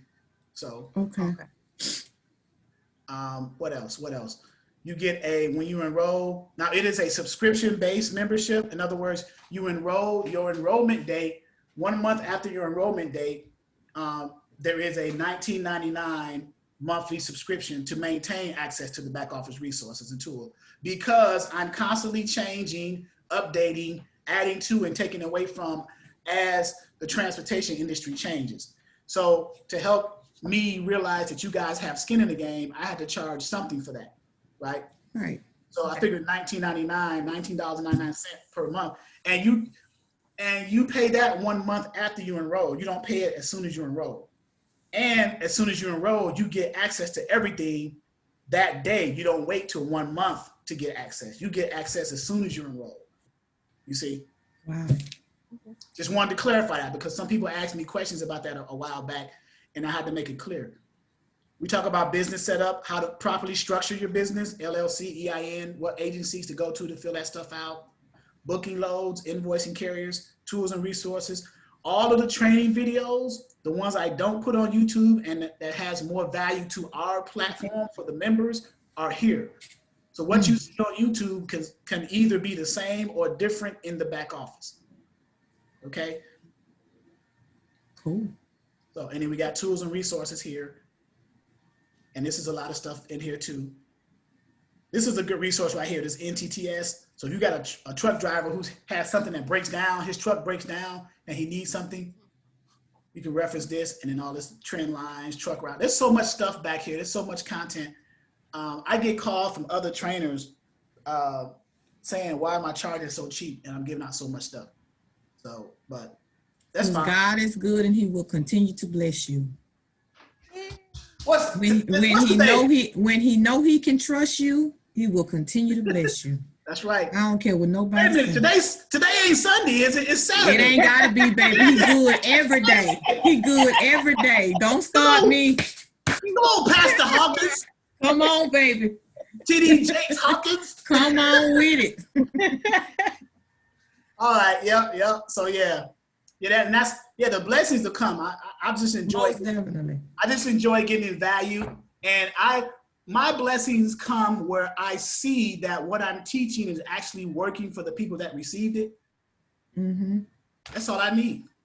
Yeah. And the reason that I charge such a cheap price is I still have to charge something, because that's just the cost of doing business. Mm-hmm. You know? I still got bills to cover, right? So, right. But yeah. So. And we as your students, we don't have a problem with sowing the seed in the situation. We know what we're getting back. You know what I'm saying? Like, send me my invoice. I'm going to eat my gumbo and and get my credit card ready so we can do this business here. Can you I gotta go to work for 7 o'clock. Can you send me a plated gumbo? I got you. We're gonna get together. We're gonna have a conference. Uh-oh. We're gonna have a big old conference one day. I was thinking about doing that actually, because I'm in Virginia Beach, and I was thinking about getting a conference at a hotel, like a hotel down in Virginia Beach, and renting a conference room and then having rooms down there by the ocean front. Yeah. But I'm trying to gauge within the next year or two as far as this COVID nonsense and whether it's going to be allowed. You know what I'm saying? So yeah, right. You guys are really enjoy coming over here to the beach down in Virginia Beach. So. We're going to be good. We're going to have our mask on. We want to live, honey, to make this money. Yeah. I can't. I'm done. Thank you, Charles. We appreciate you so much. Yes. All right, ladies. I'll ask my thousands of questions next time. We're not going to hold you. No problem. If you were to enroll in the live trainings that I have for the enrolled members are Sundays and Wednesdays, so you can ask all the questions there. I go over things real thoroughly, show them by example, call, everything that you get here, you're going to get more so in the membership. So okay. You say Sunday, what time? Well, Sundays at 11 a.m. Eastern and Wednesdays at 6 p.m. Eastern. But that's for enrolled members. You have to. Right. I'm just writing it down so I can. It's right here. It's an hour early for me. Right. We're in Central Standard Time. So there's 10 for us on Sunday and 5. On Correct. Wednesdays. Correct. So Okay. on here on the website, if you go to the Zoom online training, it says it right there. Okay, cool. And then you click the Zoom button and it'll take you to another tab and go right straight to it. So That's what's up. I'm trying to make the website, everything on the website as user-friendly as possible. So I know I don't want to have to fight to all where I almost cried today. no. Try to make it try to make it as user-friendly as possible. So That's what's up. So email me for those, I want to make it official. Email me Exodus Logistics LLC at yahoo.com for those of you who want to roll over into the membership. You don't have to, it's no pressure. I'm just saying for those who do, that way I can respond to the email and then invoice you accordingly. Okay? This is up here, Exodus Logistics. Well, I have an email already for Well, you. I got an so email can just from go you, to so I that. can just answer. Yeah, just answer You to can the just email. use Say, that. yeah, say roll me Send over. it. Yeah. Send it. Okay. Okay. All right, ladies. Y'all enjoy your weekend. Thank you, Charles. You All right. too. Bless you. Bye-bye. Thank you. All right, thank you. Bye-bye.